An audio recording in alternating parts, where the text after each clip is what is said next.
Hello friends, स्वागत है आपका मेरे इस यूट्यूब चैनल पर प्रेप टुगेदर विन टुगेदर में। आज हम देखने जा रहे हैं क्वांट में कैलकुलेशन स्पीड बढ़ाने के लिए आपको डेली बेसिस पर क्या क्या प्रैक्टिस करना है। अगर आप बिगिनर हो तो देखिए, शुरू में आपको डेली बेसिस पर क्वांट, जब भी आप क्वांट का स्टडी शुरू करते हैं उससे पहले सबसे पहले आपको डेली बेसिस पर 1 से 30 तक के स्क्वायर लिख कर देखना है। जी हाँ, लिख कर देखना है आपको। इसके लिए कोई ट्रिक विक मत अप्लाई कीजिए। आप अगर आप डेली बेसिस पर इसे लिखते हैं, हो सकता है शुरू में आपको ज़्यादा समय लग जाए, पर ये वर्थ है, क्योंकि कुछ दिनों बाद अपने आप आपका इसका लिखने का समय कम हो जाएगा और आपको ये बाय हार्ट ही हो जाएगा, लिखने की ज़रूरत भी नहीं पड़ेगी कुछ दिनों बाद।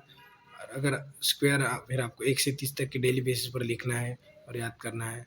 और आपको इतना लर्न करना है कि जैसे कि आपको डायरेक्ट दिखने ही लग जाए 16 इंटू 6 ज़ा क्या होता है, 16 इंटू 9 ज़ा, 18 इंटू 5 ज़ा, ऐसे दिखने ही लग जाएगा आपको कुछ दिनों बाद। इतना एफिशिएंट हो जाना है, इतना प्रैक्टिस करना है आपको टेबल्स की। और आपको डेली बेसिस पर स्क्वायर भी याद करने हैं, लिखने हैं। 1 से 60 तक के स्क्वायर तो आसानी से लर्न हो जाते हैं, क्योंकि कोई बड़ी बात नहीं है। अगर इसे भी आप डेली बेसिस पर लिख कर देखिए, इसके लिए भी कोई ट्रिक अप्लाई मत कीजिए, क्योंकि एग्जाम में आपको ट्रिक अप्लाई करने के लिए समय ही नहीं मिलेगा। अगर आप इसे डेली बेसिस पर लिख कर याद करते हैं तो आपको ये बाय हार्ट हो जाएगा। आपको ऐसा नंबर दिखे बराबर आपको स्क्वायर भी दिख जाएगा। इसके लिए आपको कुछ कैलकुलेशन करने की ज़रूरत नहीं पड़ेगी, आप इतना एफिशिएंट हो जाएंगे इसे डेली बेसिस पर। आप अगर आप लिख कर देखते हैं तो 1 से 50 तक, 1 से 60 तक के स्क्वायर लिख कर देखना है। 50 के बाद का सब आसानी है, और उसके लिए और 50-60 से ऊपर के लिए आपको ट्रिक देख लेना है, यूट्यूब पर अवेलेबल है।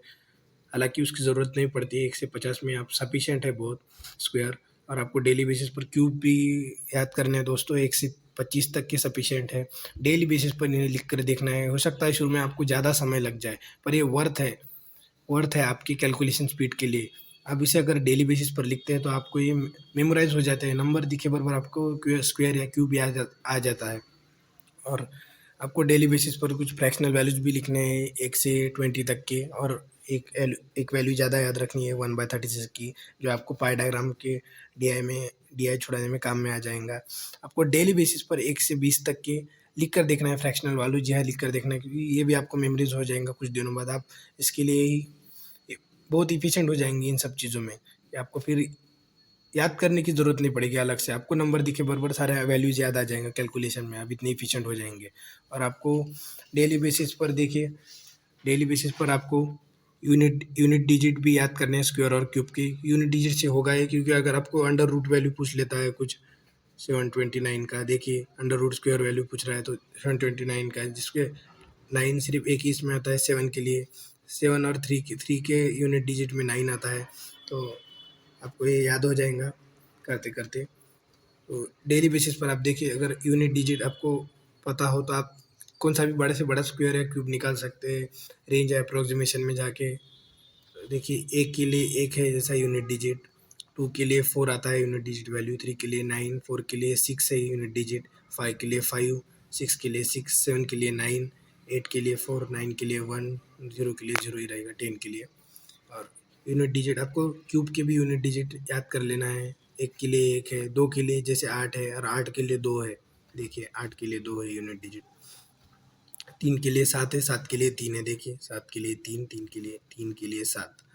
आपको 4 के लिए 4 ही है यूनिट डिजिट, 5 के लिए 5, 6 के लिए 6 है। तो आपको याद करना है सिर्फ 2 के लिए 8 और 8 के लिए 2, और 9 के लिए भी 9 है, 0 के लिए 0 है, और 2 के लिए 8 है, 8 के लिए 2 है, और 3 के लिए 7 है, 7 के लिए 3 है। आपको इन सब यूनिट डिजिट को याद रखना है, क्योंकि आपको कई बार क्यूब रूट का भी क्वेश्चन पूछ लेता है आपको निकालने में। तो डेली बेसिस पर ये सब आप याद कीजिए, आपको इससे बहुत फ़ायदा होगा। और डेली बेसिस पर आपको 100 सिंप्लीफिकेशंस छुड़ाने, कहीं पर से भी सिंप्लीफिकेशंस आपको सॉल्व करने हैं डेली बेसिस पर। हो सकता हो शुरू में आपसे सॉल्व ही ना हो, पर आपको डेली बेसिस पर, टारगेट बेसिस पर सॉल्व करने हैं, ताकि आप, और आपको पहले तो कोई भी यूट्यूब वीडियो देख लीजिए आप, और उसे सॉल्व करने का ट्रिक ट्रिक नहीं कहेंगे, सॉल्व करने का स्टेप बाय स्टेप एक्सप्लेनेशन देखिए आप। फिर आपको कि ऐसा ना हो जाए कि कुछ कभी कभी देखिए, आप आसान वाले सिंप्लीफिकेशन हम छुड़ा लेते हैं, कभी कभी हार्ड वाला पूछ लेता है तो आपको बहुत दिक्कत जाता है, क्योंकि आपने उस टाइप का छुड़ाया ही नहीं होता है। तो आपको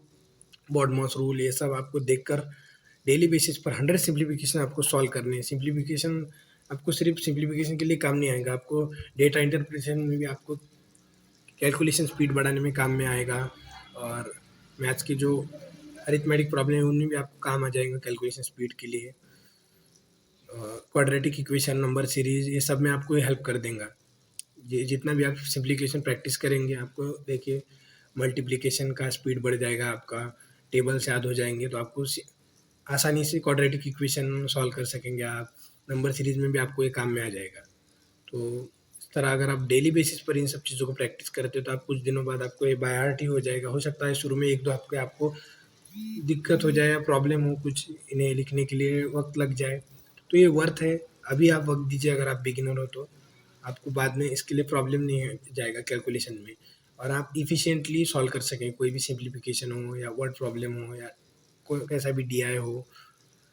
तो आपको कॉन्सेप्ट बेस्ड स्टडी करना है दोस्तों, और 100 सिम्प्लीफिकेशन का टारगेट डेली बेसिस पर आपको सॉल्व करना है, खुद खुद से होकर 100 सिम्प्लीफिकेशन। और 100 सिम्प्लीफिकेशन के साथ हम पूरे क्वांट की बात कर रहे हैं, तो 100 सिम्प्लीफिकेशन डेली बेसिस पर, और 10 से 15 क्वाड्रेटिक इक्वेशन डेली बेसिस पर, हर टाइप का क्वाड्रेटिक इक्वेशन आपको सॉल्व करना है, रूटेड हो, डेसिमल हो या कैसा भी। और 10 से 15 नंबर सीरीज़ का मिसिंग नंबर सीरीज़ आपको सॉल्व करना है। नंबर सीरीज़ मिसिंग और रॉन्ग नंबर, मिसिंग वाला और रॉन्ग नंबर वाला, हो सकता है शुरू में आपसे सॉल्व ही ना हो, पर आपको ये जी जान लगाकर करना ही है दोस्तों, क्योंकि आप एक एक दफ़ा इसके साथ अगर आप फ्लो में आ जाएंगे, तो आपके लिए कभी भी दिक्कत नहीं जाएगा, कभी भी टाइम नहीं कंज्यूम करेगा आपको इसे सॉल्व करने में। और 4 से 5 डेटा इंटरप्रिटेशन सेट, अगर आप बिगिनर हो तो आपको डेली बेसिस पर प्री लेवल के सॉल्व करने हैं। शुरू में आप प्री लेवल से स्टार्ट कीजिए, कहीं पर से भी यूट्यूब वीडियो देख कर या कहीं पर से भी पीडीएफ डाउनलोड कर कर आप देख सकते हैं। पर आपको डेली बेसिस पर ये सब खुद को टारगेटेड बेस्ड पढ़ाई कर कर आपको खुद से, जी हाँ, आपको खुद से खुद का गुरु खुद बनना पड़ेगा आपको ये सब टारगेट को अचीव करने के लिए, क्योंकि आपको देखने वाला कोई नहीं है। देखिए कंपटीशन आपका आपसे अपने खुद से है दोस्तों, क्योंकि जो जो बाहर का जो कंपटीशन है उसके लिए आप तैयार ही नहीं है अगर आप बिगिनर है तो, क्योंकि बाहर तो अच्छे 2-2 3-3 साल से स्टडी कर रहे हैं लोग, धुरंधर बैठे हुए हैं। तो आपको इस हिसाब से खुद को जज करना है, खुद के लिए जजमेंटल होना है, ना कि दूसरों की कमियां देखकर उसे उसकी कमी देखकर खुद को ग्रेट समझ लेना है। आपको खुद को इस हिसाब से तैयार करना है ताकि आप कैसे भी कंपटीशन में टिक सके दोस्तों। डिमांड ही क्या है, आपको स्टडी करना है, आपको कौन सा काम करना है जाकर, कुछ कुआं खोदना है या कुछ पानी लाना है दूर से, आपको सिर्फ स्टडी करना है दोस्तों। और ये वर्थ है आपके लिए, ये आपकी लाइफ सुधारने के लिए है। अगर आप खुद के लिए नहीं कर पाएंगे तो आप ज़िंदगी में कुछ नहीं कर पाएंगे। ये सब स्टडीज़ वडीज़ आप आपके खुद के लिए है, आपके खुद का लाइफ अच्छा करने के लिए है। तो थैंक यू, इस वीडियो में इतना ही, और इसे डेली बेसिस पर प्रैक्टिस कीजिए। आपको 2 से 3 हफ्ते में खुद ब खुद इम्प्रूवमेंट देखने मिलेगा। और डेली बेसिस पर सेक्शनल टेस्ट भी दीजिए, सिंप्लीफिकेशन का अड्डा पर आता है, जो सिंप्लीफिकेशन की प्रॉब्लम 15 मिनट टाइमर लगाकर सॉल्व कीजिए खुद। पहले पहले शुरू में आप टाइमर का इस्तेमाल ना कीजिए, क्योंकि आपको सॉल्व ही नहीं होगा अच्छे से। तो आप टाइमर मत लगाइए, शुरू में आप इन सब का ही प्रैक्टिस कीजिए, और आप काफ़ी इफिशिएंट हो जाएंगे। सिंप्लीफिकेशन या जो भी कैलकुलेशन स्पीड में आपका अच्छा हो जाएगा। तो थैंक यू फ्रेंड्स।